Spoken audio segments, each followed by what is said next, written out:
along with a selection of holiday cookie recipe books and a plate filled with samples to entice a jolly, life-size stuffed Santa.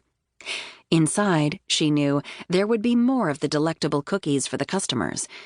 The chef at her daughter Jess's inn was sending them over daily during the season, some packaged for resale as enticing gifts.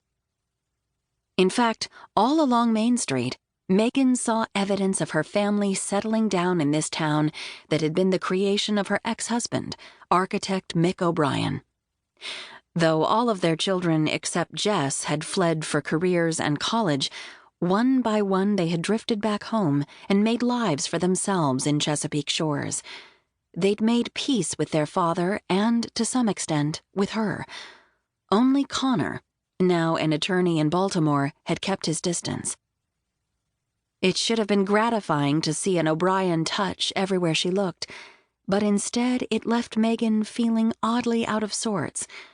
Just like Connor, she too had yet to find her way home. And though her relationship with Mick had been improving, she had, in fact, agreed to consider marrying him again, something continued to hold her back from making that final commitment. Megan shivered as the wind off the Chesapeake Bay cut through her. Though it was nothing like the wind that whipped between New York's skyscrapers this time of year, the bitter chill and gathering storm clouds seemed to accentuate her odd mood. When she shivered again, strong arms slid around her waist from behind, and she was drawn into all the protective warmth that was Mick OBrien.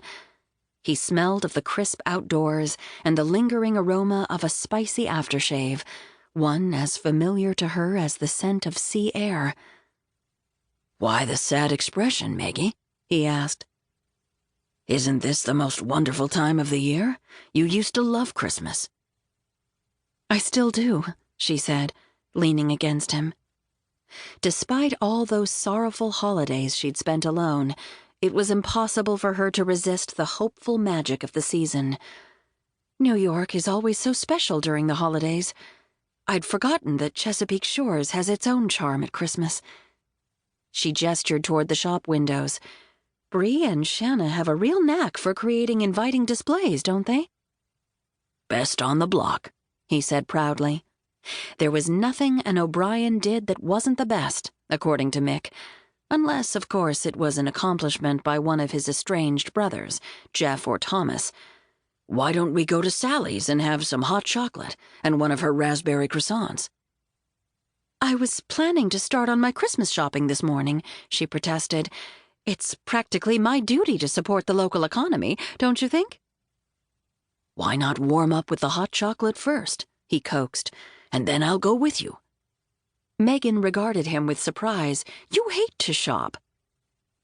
"That was the old me," he said with the irrepressible grin she'd never been able to resist.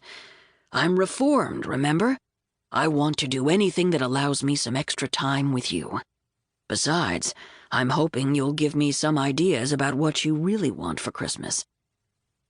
Given all the years when Mick had turned his holiday shopping over to her, and later to his secretary, this commitment to finding the perfect gift was yet more evidence that he was truly trying to change his neglectful ways. "I appreciate the thought," she began, only to draw a scowl. "Don't be telling me you don't need anything," he said as he guided her into Sally's. "Christmas gifts aren't about what you need. They're about things that will make those beautiful eyes of yours light up." Megan smiled. "You still have the gift of Blarney, Mick OBrien." And over the past couple of years since they'd been reunited, his charm had become harder and harder to resist. In fact, she couldn't say for sure why she'd been so reluctant to set a wedding date, when he'd shown her time and again how much he'd tried to change in all the ways that had once mattered so much to her. When they were seated and held steaming cups of hot chocolate, topped with extra marshmallows, she studied the man across from her. Still handsome, with thick black hair, twinkling blue eyes, and a body kept fit from working construction in many of his own developments, as well as his recent Habitat for Humanity projects, Mick OBrien would turn any woman's head.